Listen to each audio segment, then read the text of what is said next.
Mark thought he had it all.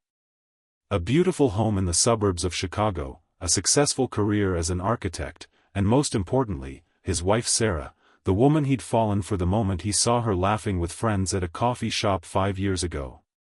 Their wedding photos still hung proudly in the hallway, capturing that perfect October day when everything in his world felt right. "I'm the luckiest man alive," Mark often told his friends, who'd roll their eyes at his unwavering devotion. But behind those eye rolls was envy. Everyone wanted what Mark and Sarah had built together. At least, that's what Mark believed until he found the text message. It was an ordinary Tuesday evening when Mark picked up Sarah's phone by mistake. They had the same model, same case, an easy error. He was about to put it down when the notification appeared. A message from someone named Alex that simply read, "I miss you already. Last night was incredible." Mark's fingers hovered over the screen, his heart suddenly pounding in his chest. He told himself there must be an explanation. Sarah worked with many people at her marketing firm. This could be innocent. But deep down, a voice whispered that nothing about this message felt innocent at all. He put the phone down exactly as he'd found it and said nothing that night. Instead, he watched Sarah, the way she smiled at her phone when it buzzed, how she'd been working late 3 nights a week for the past 2 months, the new perfume she'd started wearing. All the signs had been there, but he'd been too trusting to see them. For the next week, Mark lived in silent agony. He checked her location, noting the unexplained stops at an address he didn't recognize. He saw how she'd become distant, how their conversations had grown shallow.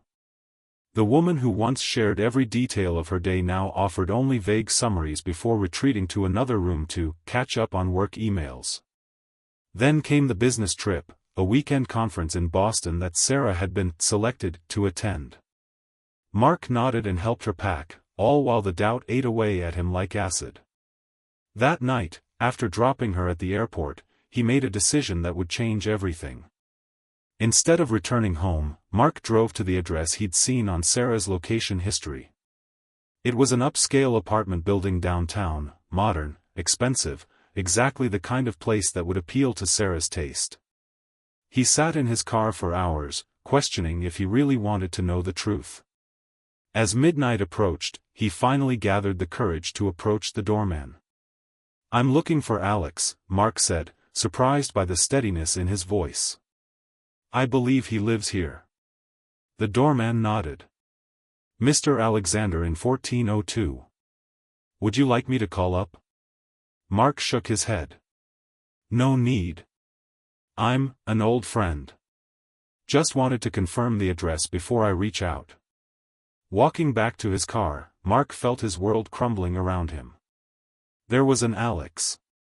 He was real. And now Mark had a name, an address, and a growing certainty that his perfect marriage was built on lies. What happened next would test not just Mark's love for Sarah, but everything he believed about himself. For 3 days, Mark lived a double life. To everyone else, he was the same dependable, good-natured architect. But inside, he was planning something that nobody, especially Sarah, would ever expect. When Sarah returned from her conference, Mark greeted her with a smile and takeout from her favorite Thai restaurant. He listened attentively as she described boring presentations and networking events that he now knew had never happened. He watched her lie to his face with such ease that it made him wonder how many other lies he'd believed over their years together. "I have a surprise for you," Mark told her after dinner. "I've been working on something special." Sarah's eyes lit up with curiosity, and was that a flicker of guilt? "What kind of surprise?" "You'll see this weekend," Mark replied, kissing her forehead. "Just keep Saturday evening free." For the next few days, Sarah seemed on edge. She checked her phone more frequently, made calls from their backyard where Mark couldn't overhear. Once, he caught her staring at him with an expression he couldn't quite read. Was it remorse? Fear?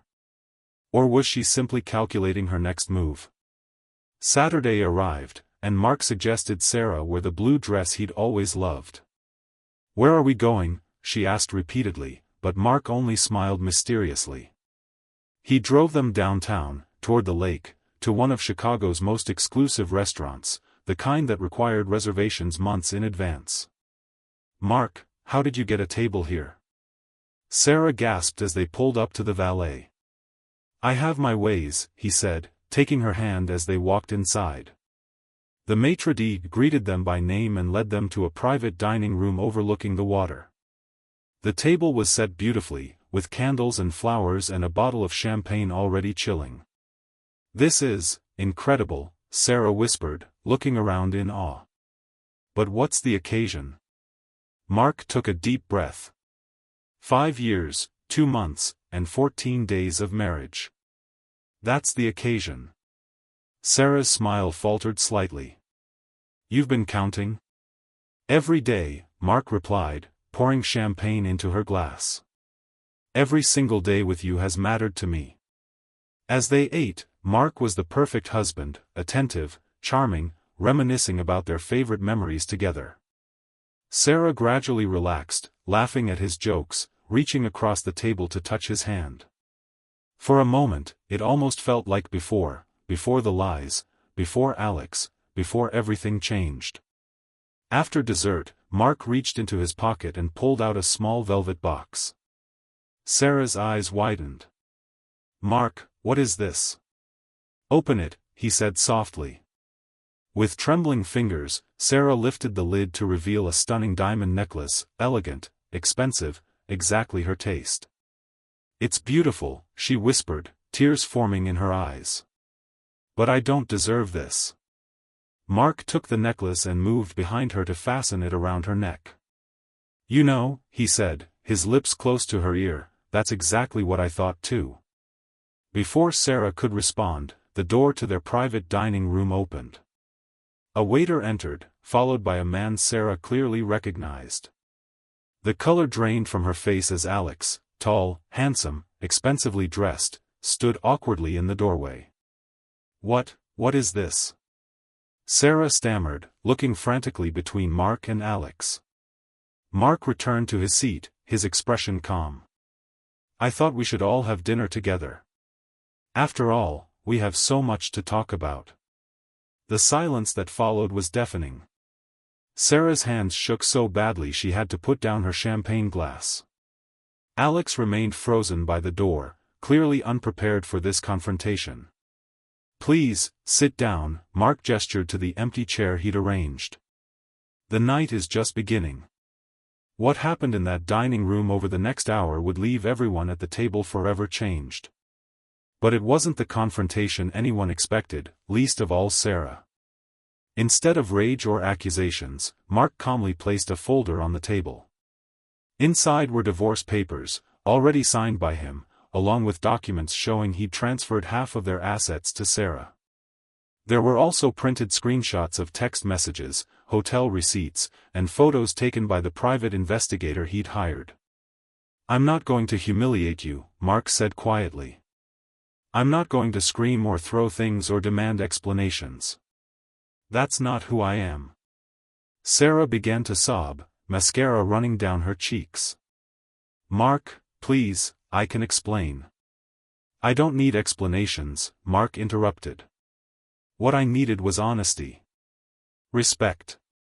Love. And somewhere along the way, you decided I didn't deserve those things." He turned to Alex, who looked like he wanted to disappear through the floor. "I don't know what she told you about me or our marriage.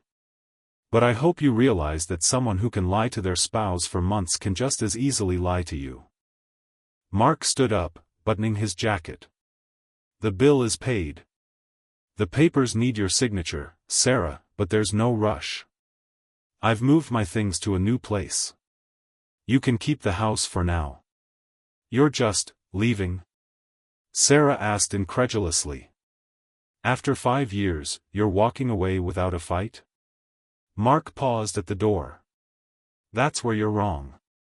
This is me fighting for my self-respect, my future, my chance at real happiness. Something I realized I never truly had with you."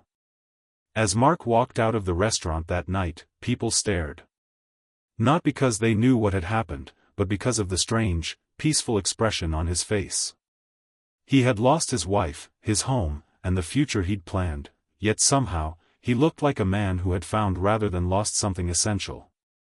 The weeks that followed weren't easy. Mark threw himself into work, started therapy, reconnected with friends he'd neglected.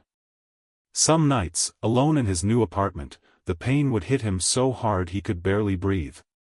But each morning, he got up and faced another day with growing strength. 3 months after that dinner, Mark received a letter from Sarah. She'd signed the divorce papers without contesting anything. She was moving to California with Alex. And she was sorry, truly sorry, for the pain she'd caused. Mark read the letter twice, then placed it in a drawer. The anger that had initially fueled him had faded, leaving something unexpected in its place: gratitude. Not for the betrayal, but for the freedom it ultimately gave him.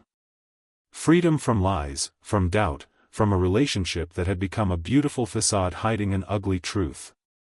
A year later, at a friend's gallery opening, Mark met someone new. Their connection was instant, authentic, built on shared values and open communication. When he told her about his past, she didn't offer pity but understanding. "It takes courage to walk away with dignity," she told him. "Most people choose revenge." "Revenge would have kept me tied to the pain," Mark replied. "I wanted to be free of it." The story of Mark and Sarah spread through their social circle, then beyond. Friends of friends shared it as a modern parable about betrayal, dignity, and the unexpected power of choosing peace over vengeance. Some called Mark a fool for not fighting harder for his marriage. Others called him a saint for his restraint. But those who knew him best understood the truth: his response wasn't about weakness or sainthood, it was about reclaiming his life on his own terms. 5 years after that fateful dinner, Mark received a text from a number he didn't recognize. It was Sarah. She and Alex had broken up years ago. She'd been in therapy, working on herself. She was back in Chicago and wondered if Mark would meet her for coffee, just to talk, just for closure. Mark stared at the message for a long time. Then he showed it to his wife, the woman who had taught him what real partnership felt like. Together, they crafted a response, kind but firm, wishing Sarah well but declining the meeting. Some chapters are better left closed, some lessons already fully learned. That night, as Mark looked around at the home he'd built with someone who truly valued him, he realized something profound. Sometimes the most shocking response to betrayal isn't loud revenge or bitter hatred, it's the quiet dignity of walking away and building something better from the ashes. If you found meaning in Mark's journey, please like this video and subscribe to hear more stories about the unexpected paths life takes us on. Sometimes the most powerful endings aren't the ones we planned, but the ones we find the courage to create for ourselves.